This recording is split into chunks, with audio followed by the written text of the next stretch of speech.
Assalamualaikum warahmatullahi wabarakatuh. Salam sejahtera buat kita semua. Salam sehat.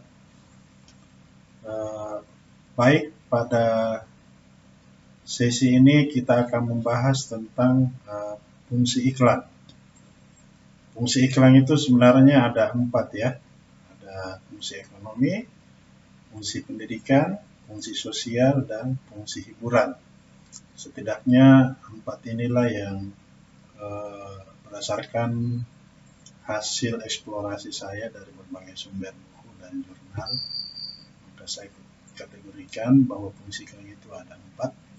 Yang pertama, fungsi ekonomi. Nah, pada sesi kali ini kita akan membahas tentang bagaimana fungsi iklan dari aspek ekonomi ya.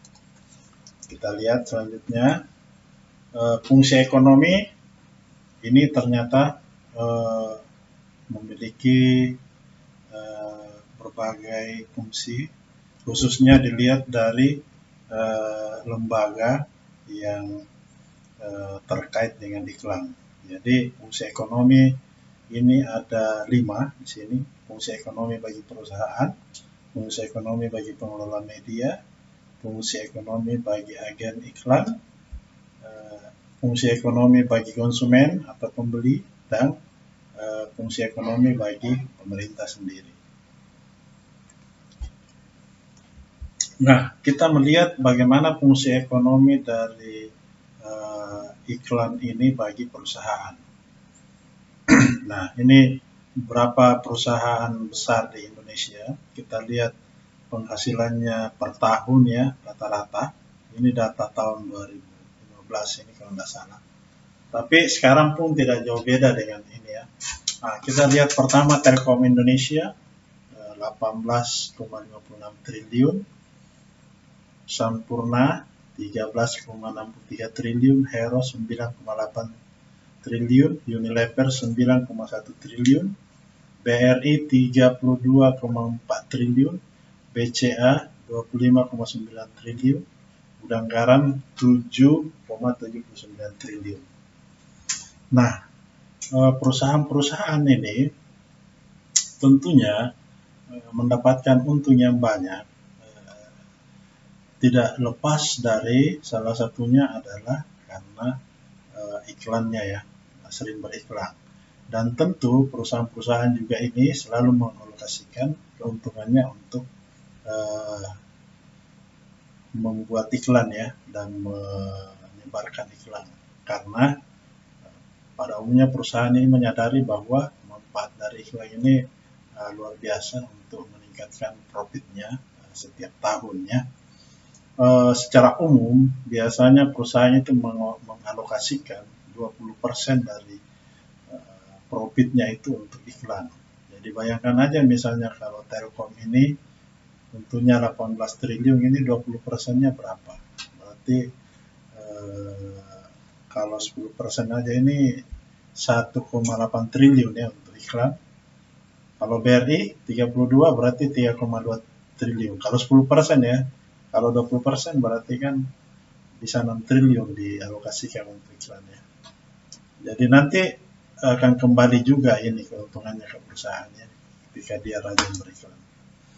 Jadi ini kita lihat keuntungan dari perusahaan setiap tahun. Tentunya salah satu tujuan iklan sebenarnya apa? Tujuan iklan itu sebenarnya adalah menjual. Semakin banyak penjualan, semakin meningkat keuntungan perusahaan, maka iklan itu juga bisa dianggap semakin berhasil. Jadi indikator keberhasilan sebuah iklan sebenarnya adalah ketika penjualan perusahaan meningkat, terutama untuk iklan komersial ya. Nah, kalau iklan layanan masyarakat tentu beda lagi.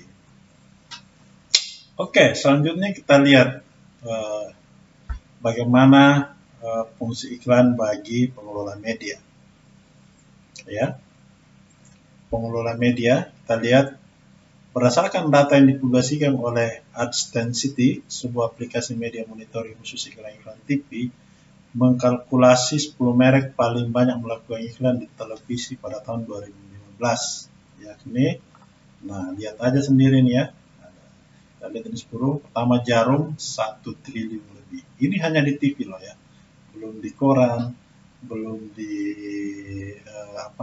billboard, media luar ruangnya, belum di media elektronik lainnya ya, media sosial dan lain-lain.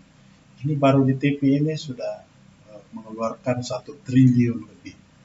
Sampurna total belanja iklannya 900 miliar. Ini tahun 2015 loh ya. Ini rata-rata tiap tahun seperti ini belanja iklannya ya, dari merek-merek ini. Pepsodent 800 miliar, Dettol 761 miliar, Lifebuoy 730 miliar, Pirisan Black 664 miliar, Indomie 593 miliar, Mie Sedap 583 miliar, Tokopedia 559 miliar, Traveloka 553 miliar. Makanya tidak heran kita ketika pemilik media seperti TV itu cepat-cepat kekayaannya itu melonjak drastis ya, karena pemasukannya dari iklan-iklan dari perusahaan ini. Ini keuntungan bagi pengelola media, mereka meraup untung juga dari perusahaan karena perusahaan beriklan ya. Jadi iklan ini luar biasa. Nah ini perusahaan-perusahaan ini, pengelola media ini semua menjadi lahan mahasiswa DKP nanti untuk bekerja ya. Nah ini bayangkan kalau Anda bisa menggarap beberapa iklan dari sini, tentu luar biasa ya. Selanjutnya kita lihat bagaimana pendapatan dari media-media TV. Kita lihat media lini atas dulu ya. Jadi TV ini media lini atas, media elektronik ya. RCTI pendapatan iklannya tahun 2015 9,94 triliun. Ini dari iklan saja loh ya, belum acara-acara lainnya.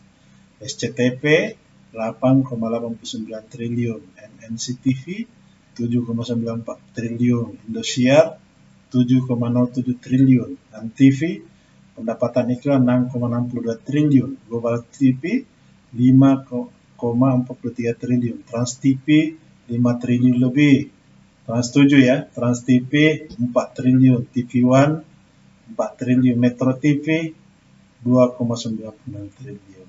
Luar biasa. Jadi ini juga lahan bekerja Anda nanti sebagai mahasiswa nanti. Anda harus mencari jaringan dan upaya untuk bisa masuk kerja di sini supaya bisa juga mendapatkan manfaat dan keuntungan dari belanja-belanja iklan ini ya, pendapatan iklan. Luar biasa. Selanjutnya kita lihat di YouTube. The X Channel, Alphabet induk perusahaan yang menaungi YouTube, mengumumkan hasil pendapatan video sharing platform ini dan cloud untuk pertama kalinya di kuartal 4 2019 berhasil menembus angka 200 triliun hanya dari iklan. Ini luar biasa ya, 200 triliun. Tapi kita lihat memang skop pasarnya YouTube ini seluruh dunia ya, sehingga penggunanya bisa mencapai ratusan juta, bahkan miliaran ya yang menonton, dan setiap yang menonton ini mereka mendapat rupiah ya. Bayangkan 200 triliun satu tahun. Dahsyat ya, 200 triliun. Makanya YouTube juga menjadi salah satu lahan pekerjaan ya. Sekarang banyak YouTuber.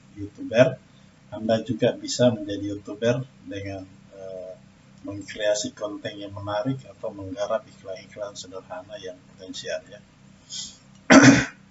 Kemudian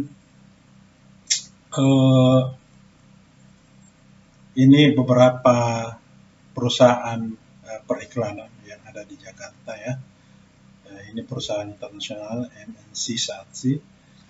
Jaringan mandiri gula dari Inggris mulai beroperasi di Indonesia pada tahun ini. Perusahaan membidik laba sebesar 5 juta dolar.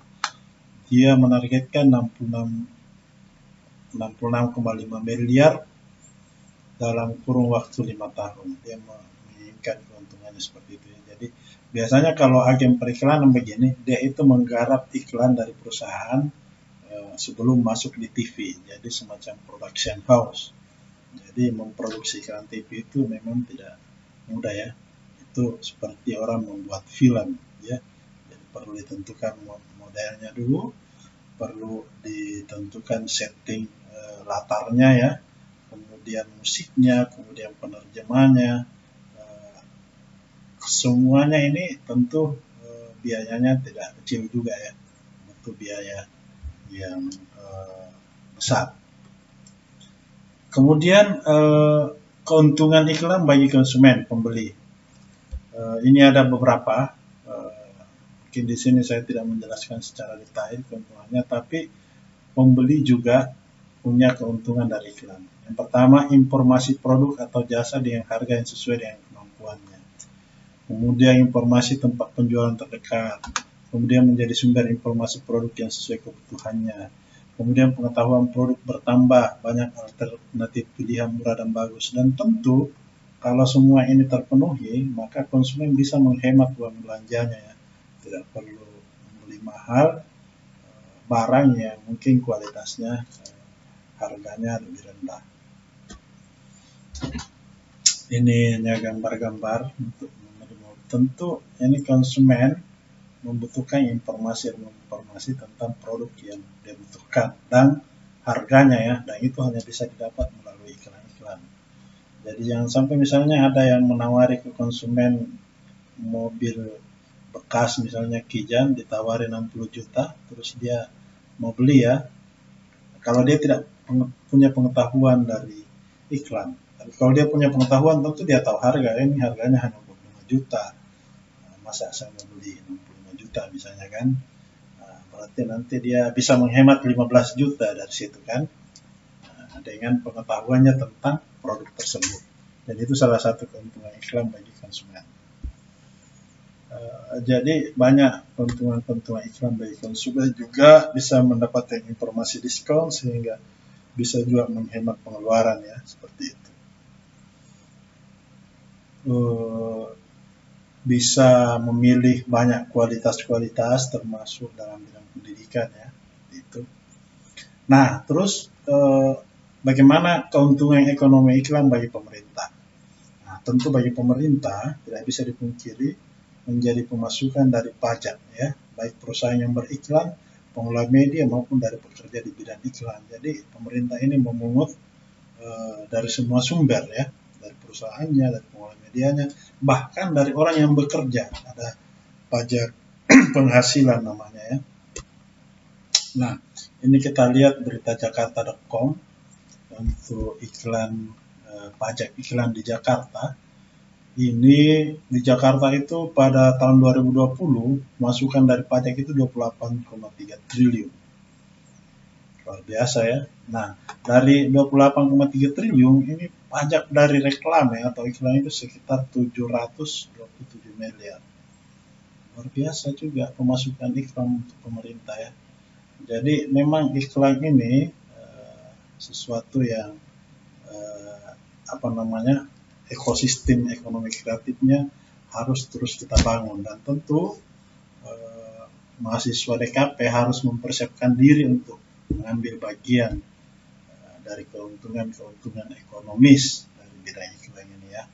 Nah, tentunya dengan Anda harus selain memperdalam pemahaman tentang iklan, juga upgrade Anda punya skill, kompetensi untuk bisa menciptakan konten-konten kreatif yang bisa dijual, ya, yang bisa termasuk membuat iklan-iklan sederhana yang mungkin bisa dimuat di media sosial, lalu ditawarkan ke perusahaan-perusahaan.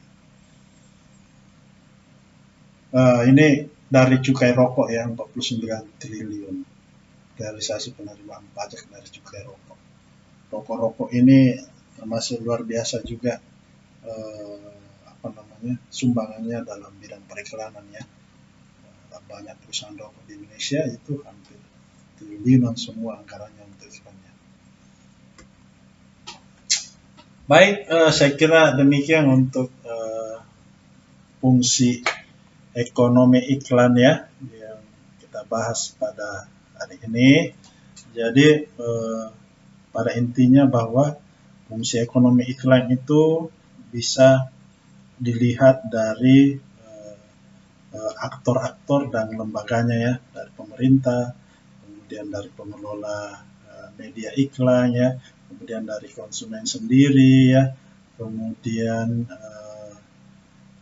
dari apa lagi tadi, pemerintah ya dapat juga keuntungan, konsumen pembeli, kemudian pengelola media, dan bagi perusahaan itu sendiri ya. Jadi ada 5. Baik, saya kira demikian untuk materi hari ini. Terima kasih. Ini ada petua, jangan biarkan kalimat menyakitkan membuat patah semangat hidup kita. Alirkan saja seperti aliran sungai yang indah. Sungai tidak patah hati, tidak sakit hati. Dia mengalir saja. Ini dari Terelia. Oke, terima kasih. Assalamualaikum warahmatullahi wabarakatuh.